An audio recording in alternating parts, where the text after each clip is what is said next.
আসসালামু আলাইকুম রহমতুল্লাহি ওয়া বারাকাতুহু। আর একটা নতুন ব্লগ ভিডিও আপনাদের সবাইকে স্বাগতম। গিলডান বার্ষিক বনভোজন 2025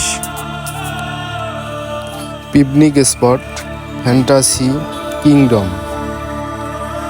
আমরা গেট দিয়ে প্রবেশ করলাম। প্রবেশ করার সামনে দাঁড়িয়ে আছে এক বড় ভাই, তার সাথে দেখা পেলাম আমাদের ফ্লোর বসকে সালাম দিলাম, কথা বললাম। বলে আমি সামনের দিকে যাচ্ছি। সামনে দেখতে পেলাম লটারি কুপন বক্স। লটারি কুপনটা বক্সে ফেলে দিলাম। ফেলে দিয়ে বিশাল বড় একটা কল, সেই কল দিয়ে পানি পড়তেছে। তারপরে দেখলাম চরকি, এই যে সামনে 2 নম্বর গেট। তারপরে হলো নাস্তা দিব সকালে, টোকেন দিল। আমি সেই নাস্তা নিতে গেলাম। নাস্তা খেয়ে দিয়ে এই সামনে দেখতেছি রোলার গাড়ি চলছে, তারপরে নৌকা, ট্রেন। তারপরে ভাবলাম যে একটু নৌকায় উঠি। নৌকায় উঠলাম, ওটার পরে আর কি ভয় লাগতেছে।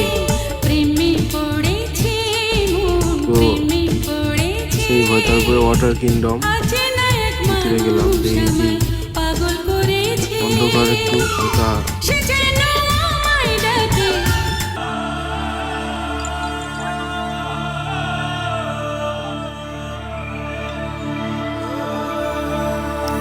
সবাই গোসল করতেছে, নাচানাচি করতেছে। তো ভাবলাম আমরাও গোসল করি। আমরা 3 বন্ধু একসাথে গোসল করতেছি।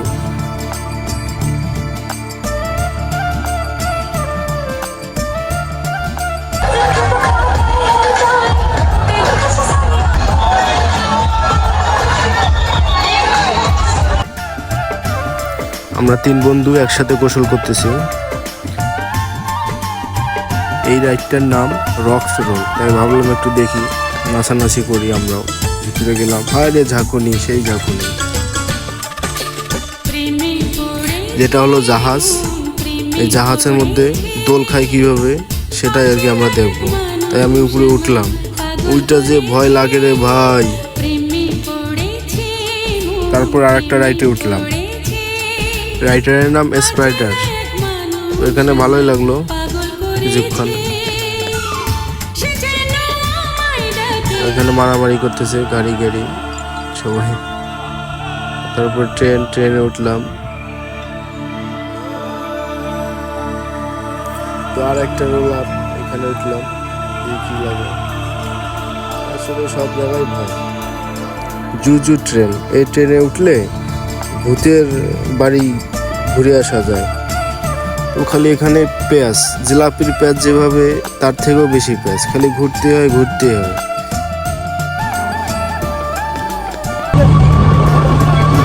অবশেষে ট্রেনে উঠলাম। ওঠার পরে সামনে একটা অজগর সাপ, আরও ভিতরে অনেক কিছু শিয়াল, বিভিন্ন ধরনের ভয় ভীতি দেখাচ্ছে। ওইগুলো অনেক ভালো লাগলো দেখতে। দেখার পরে আসলাম।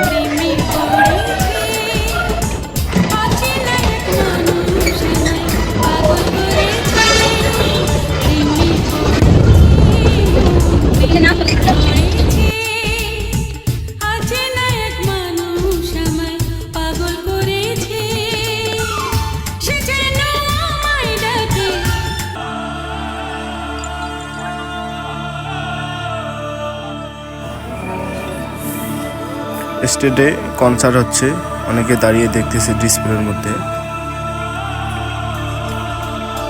আবার আমি আরেকটা রাইডে উঠলাম।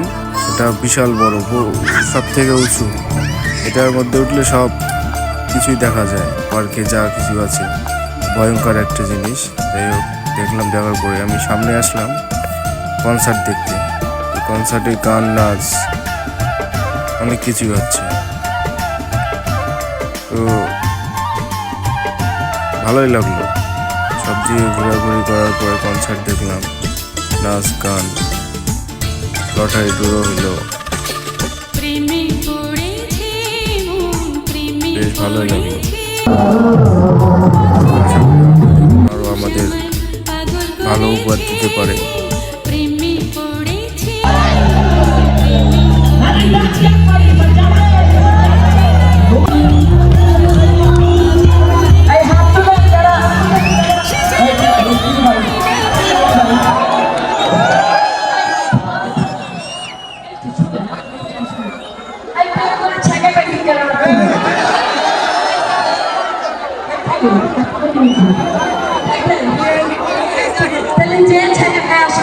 আসে।